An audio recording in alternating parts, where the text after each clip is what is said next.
All right, made it to the top of the Shard. I'm excited for this one. This is one of London's observation decks it's the highest one now.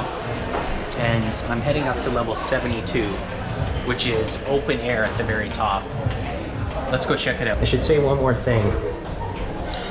I liked that the Shard doesn't have a lot of the hoopla that some of the other observation decks have. So besides just the standard picture when you come in, line was straightforward, getting in was straightforward, and they get you up quite quickly. Cool.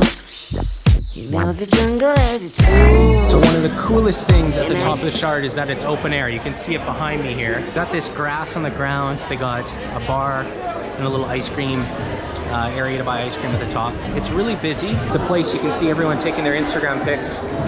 A lot of people are dressed up that come up from the hotel, and there's also a lot of tourists as well. Seems like there's a gathering on the 69th floor below today, so that's bringing a couple extra people here. Drinks are expensive, 12 to 14 pounds. That's a little more expensive than necessarily you want, but there is their premium ticket that comes with champagne. Might be an option to save you a couple pounds if you're looking to have a drink when you get to the top. Every single city I go to, I head to the highest observation point that I can, go to every single observation deck. And I think it's a wonderful way for cities to market themselves by having places that people can come and view and see the history.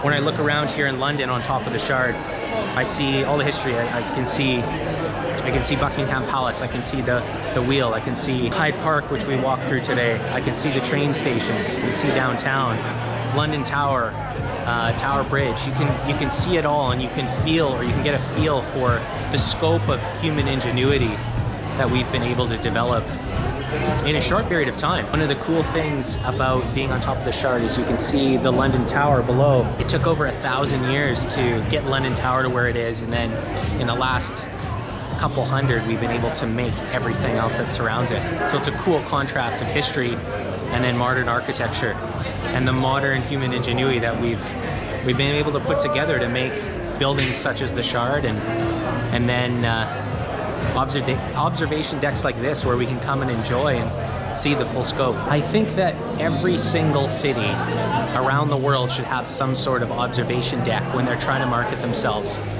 And it doesn't matter if observation deck is 30 stories high, doesn't matter if it's 100 stories high. It allows people to see the full scope of ingenuity of the city that's been developed around it. And I think what it does is it helps lend a story to the old and the new. So it's one of those things. I've been to a lot now, and for example in Seattle, the Space Needle isn't as tall as the other observation deck downtown, but it garners all the attention. It has the story behind it.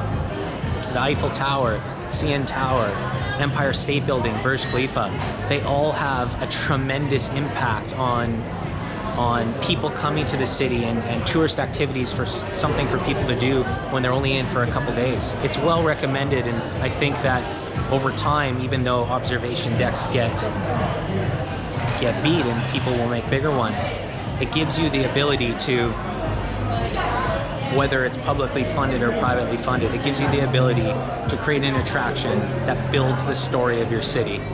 And that's something special. I think that's what every city's going for. It's not necessarily easy to do. All right, I'm gonna take some B-roll, take some pictures, and then head back down to take a look at the store and then get out of here. I'm here in London for a couple more days, and I'm excited to get a little bit more of the experience.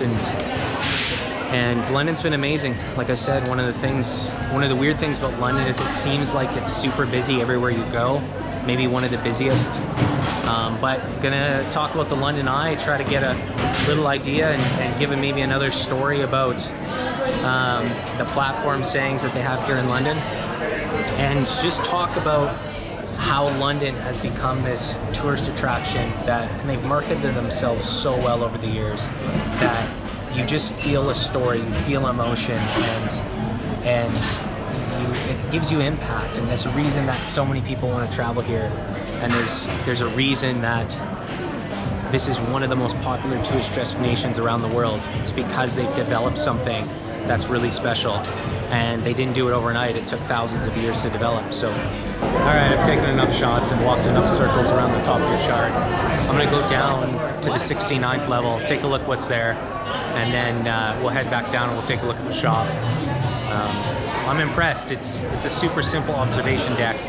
It's not as spectacular and it doesn't have as many features as some of the other ones that I've been to, but it's a cool feel, and it's the tallest in London. If you're in London, even though it is slightly more expensive than I've experienced in other places, it's worth coming up to the top and experiencing it. Specifically now, like we booked here close to sunset. It's a cloudy day, so we can't see it all, but you can start to see the lights come on, and it's a good feel for the city. Definitely recommend it.